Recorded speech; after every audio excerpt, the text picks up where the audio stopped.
ang kanilang mga sapa at ilog na siya ring lugar ng kanilang kabuhayan. Heto at puno na ng laterite. At ang pagpasok sa kanilang sariling lupain, bantay sarado na. Ngunit tila isang panlilinlang na maituturing sa taong bayan ang mga pangakong napako ng minahan. Noong Pebrero lamang, napag-alaman ng Pylon ngayon na natenga ang resettlement project ng SR Metals Incorporated o SRMI para sa mga mamamayan ng Tubay, Agusan del Norte. Noon ka ang SRMI. Nasaan na yung pinangako nila? Kasi sabi nila babayaran, pero kung hindi, magpapabayad. May relocation. Pero bakit hanggang ngayon, wala pa rin? Di na magpabayad. Na-relocate. Pero paano nga ba titimbangin ang issue ng mining kung may ipinaglalaban sila Aling Villa? At may kabuhayan namang pinangangalagaan ang kanyang mga kapitbahay.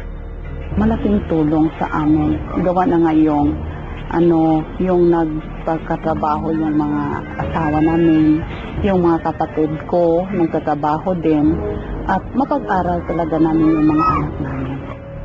Ito ngayon ang problema. Mismong mga presidente na ang naglalaban-laban at nag-aaway-away. Saan yung nilipitin na? 6 months na o ano may amakan pa? O hinagdan lang natin. Sa lahat ng lugar na pinuntahan ng Pylon ngayon na mayroong nangyayaring pagmimina, kapansin-pansin ang pagkakawatak-watak ng komunidad na kung saan ang magkakapamilya o magkakamag-anak ay nagkakaaway na. At kung minsan nauwi na sa sakitan, maging patayan. Mataas pa rin ang tensyon sa isla ng Manicani, bayan ng Giwan, Eastern Samar. Noong 2001 nga, nagbarikada ang mga anti-protesters nang subukang magpuslit ng mga nickel ore ang Hinatuan Mining Corporation. Pero higit pa rito ang naganap na insidente. Isang hauling truck ng kumpanya ang nakasagasa sa isang nagbabarikada. Yung driver ng dump truck ng mining company, ang sinagasaan niya, yung tsuhin mismo niya. Napakasakit para sa amin yun. Kami dito na magkakamag-anak, nagkakaroon ng samaan ng loob dahil dito sa pagmimina. Hindi lang environment ang sinisira ng mining company, pati pa yung the whole Manicani Island. Kaya naman, tutol pa rin sila sa napipintong pagbubukas muli ng Hinatuan Mining Corporation sa Manicani Island.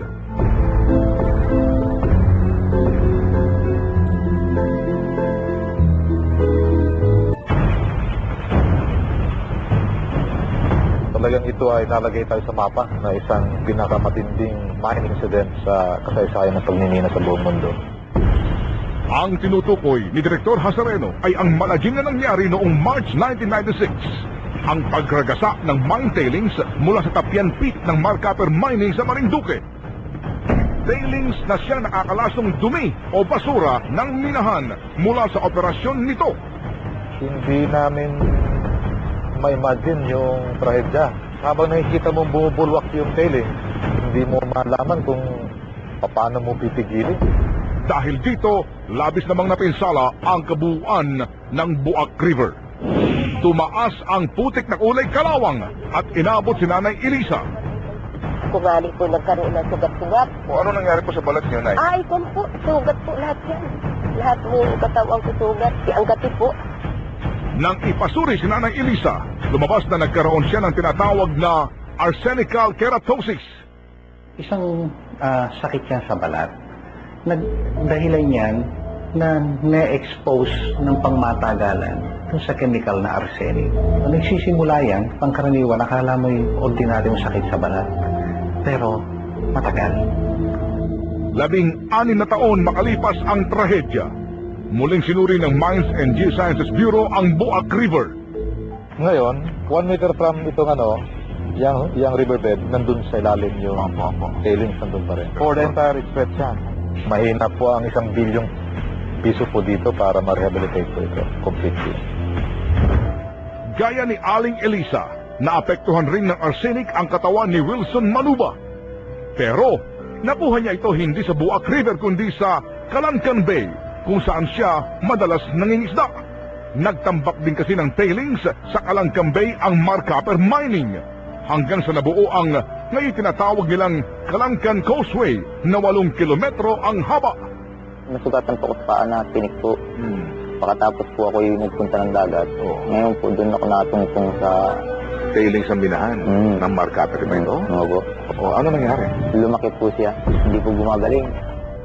3 ulit ipinaopera ni Wilson ang kanyang mga sugat, ngunit patuloy lamang na bumabalik at lumalaki ang mga ito. Kaya pinayuhan siya ng mga doktor na ipaputol na ang kanyang kanang binti. Maging ang ama ni Wilson na si Mang Pedro ay nadiagnose din na merong arsenical keratosis. Ayon kay Direktor Hazareno, naglagak ng $12 milyong ang Tracer Dome na Canadian partner ng Marcaper para sa rehabilitasyon. Kaya lamang hindi daw ito nakarating sa gobyerno. Ang Marcaper ay nagsasabing nagastos nila ito. Wala tayo talagang formal na record para masabing talagang nagamit sa rehabilitation dahil nandyan pa rin naman yung mga nagkiklaim ng damages. Ganon? Pwedeng magtanong? Kaninong bulsa kaya? O saan na kaya napunta ang $12 milyong? Sir, baka po kami po, interview lang po. Sinubukan namin kunan ng pahayag si Ginoong Teodoro Bernardino, ang may-ari ng Marcaper. I don't think he would be interested. Sa pag-aaral ng MTV, hindi pa nga nalilinis ang unang pinsala. May nakaamba na namang trahedya na maaaring idulot ang Marcaper dahil sa posibleng paghuraw ng makulaplit waste dam. Ito ang pinakadelikado ngayon sa Marcaper. Wala akong remedy niya, Direktor. Pero no, kailangan tabasin ito o baba. Malaki po trabaho yun. Malaki trabaho yan dahil parang ka nagmimina ulit. Nasaan ang pagkukulang nun? Para sa akin, sa kamay pa rin ng gobyerno eh. Klaro naman kung sino nagkasala eh. Hindi naman kailangang hanapin pa eh. So kung talagang pinursigi ng gobyerno, palagay ko nagkaroon ng hustisya. Hindi lang yung mga tao, kundi pati yung kapaligiran. Tila hindi pa yata nagiging leksyon ang karanasan natin sa Marcaper mining. Marami pang mining companies ang pagkatapos pagkakitaan at wasakin ang ating mga likas na yaman, basta na lamang tayo tinakasan. Dito sa Bagakay Mine sa Hinabangan, Samar, na nangunguna sa listahan ng mga marumi at delikadong abandoned mine sites. Hindi na rin daw mahabol ng pamahalaan ang kumpanyang nagmamay-ari nito. Kaya't ang pondong ginagamit para sa rehabilitasyon galing lang naman sa kaban ng bayan. Nagkaroon ng pag-aaral ng DEN at ang MGB kung magkano ang kinakailangang gastusin para ma-rehabilitate ang lugar at malinis ang duming iniwan ng minahan. Mga 300 milyong piso ang kailangan. Nakautang ang gobyerno sa World Bank na 40 million pesos. Ibig sabihin, ikaw at ako mag-aaman yung utang na ito na perwisyong dulot ng minahan. Ganun na lang. Tama yan, di ba? Gobyerno na nga ang sasagot sa rehabilitasyon, wala pa raw napala ang host community o ang lugar na pinagminahan mula sa kumpanya ng minahan. Nung mag-umpisa yung mina sa 1956, nung Hinabangan, third class municipality. Tapos nung magmina, ganon pa rin. O third class pa rin hanggang ngayon. Samantala, malaking banta naman sa kalusugan ng mga taong nakatira sa paligid ng abandonadong Palawan Quicksilver Mines sa Puerto Princesa ang iniwan nitong mercury contamination sa lugar na pinagminahan. Hindi ba dapat dito kinocordon off na yung lugar? Dapat pati yung mga nakatirang tao dito bigyan ng warning na delikado ang mga isda dito sa tubig na to kasi may mercury to. Even yung pagtira nila sa paligid ng dito sa dating minahan, dapat hindi din sila nakatira dyan. Kasabay naman ng pag-alis ng CDCP Basay Mines sa bayan ng Basay sa Negros Occidental ang paglaho rin ng mga benepisyong tinatamasa ng komunidad. Sinira po yung mga building dyan, yung hospital, gymnasium, commercial center, kahit yung administration building po. Yung mga iba naman, ibininta po na sa murang halaga lang. Parang binawi na rin nila yung mga binigay nila noon. Ang naiwan dyan ngayon yung airstrip. Nasaan na ang sinasabing kakabit na kaunlaran ng pagmimina? May solusyon pa nga ba ang sangkaterba sa damakmak na problemang dinala at dinadala ng mga minahan sa ating bansa?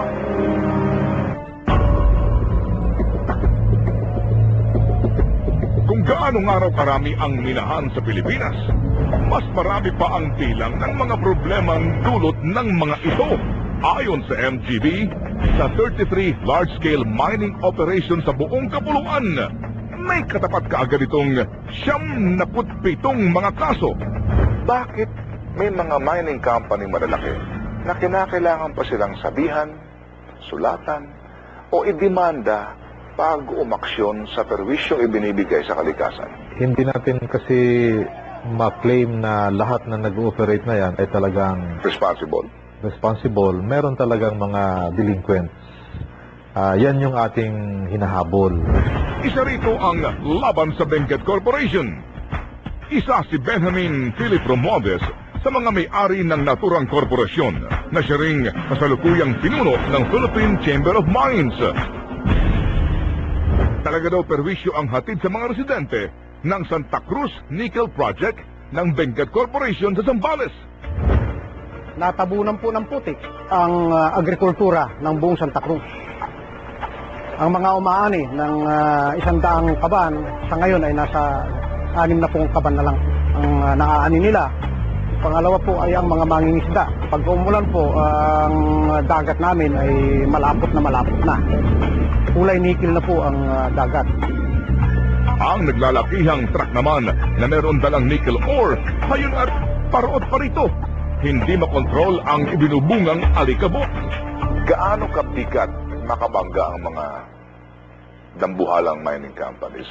Mabibigat po ito dahil alam po ninyo, itong mga minang ito, hindi naman ito pag-aari ng mga ordinaryong tao. So ito ay mga maraming kaibigan na pwede nilang hingin ng tulong. Baka siguro iniisip nila na itong mga obserbasyon namin kayang-kaya nilang maiwasan o malusutan.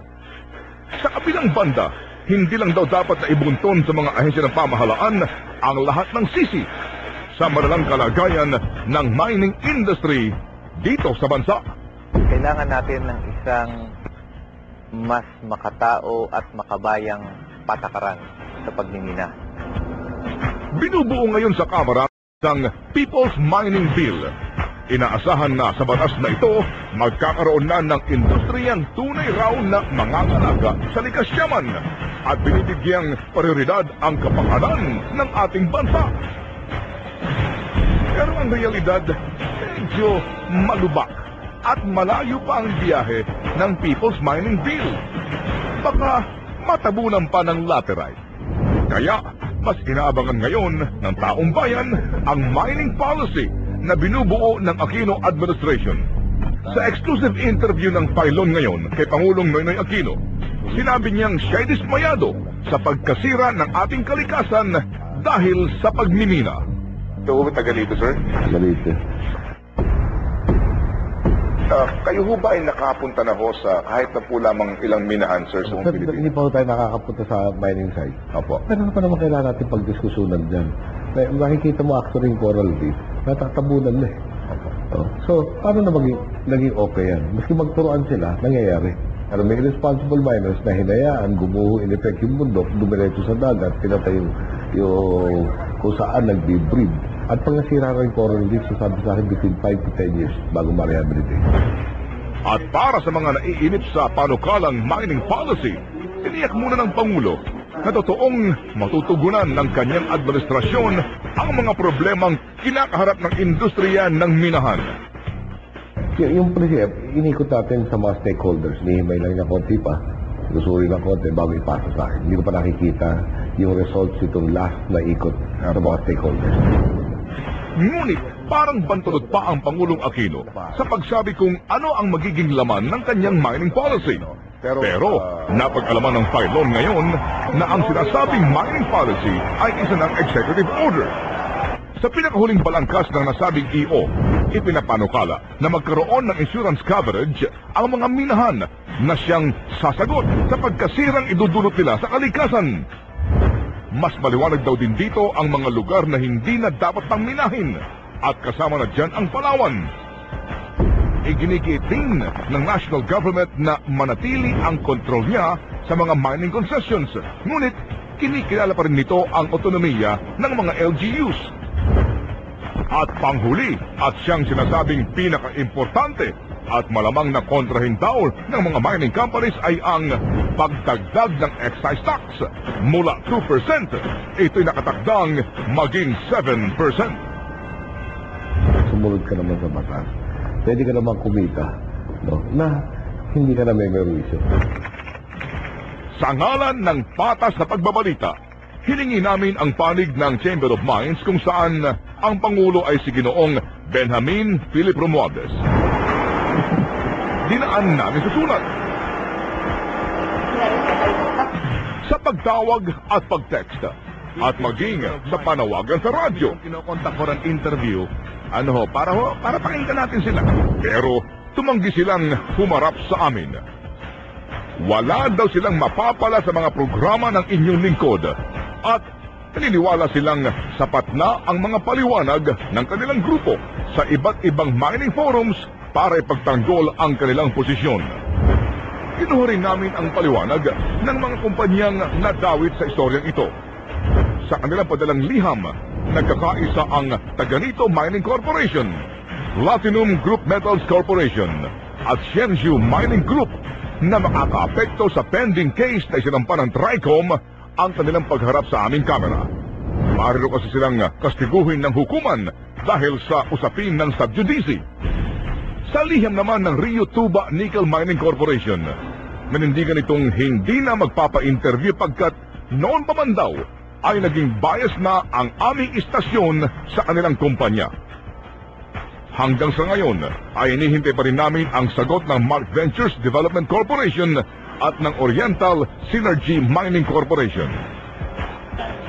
Sa kasalukuyan ay naipasa na sa tanggapan ni Kalihim Ramon Pahe ng DENR ang iba't ibang mga rekomendasyon tungkol sa mga violations ng mga mining concessions. Bakit natin hinahayaan na sirain ng pagmimina ang agrikultura at pangingisda na hindi hamak na mas malaki ang ibinibigay sa kabuuang ekonomiya ng ating bansa? Gusto niyo magmina? Umayos naman kayo. Aba wala namang gulangan. Pwede bang ang hatian ng kita 50-50? Pwede kayang ang pauna niyong babayaran para kung sakaling wasakin ninyo ang aming karagatan, dumihan ninyo ang aming kapaligiran, 1 bilyon na kagad na pondo? Pwede kaya yon? At kung ayaw ninyo, huwag na lang kaya kayo magmina. Di ba? Issue ko, issue mo rin. Komplikado man, ipapaliwanag natin para maunawaan ng lahat. We will simplify. We will break it down. You know what I'm saying? Pailon ngayon. Aksyon at solusyon ngayon.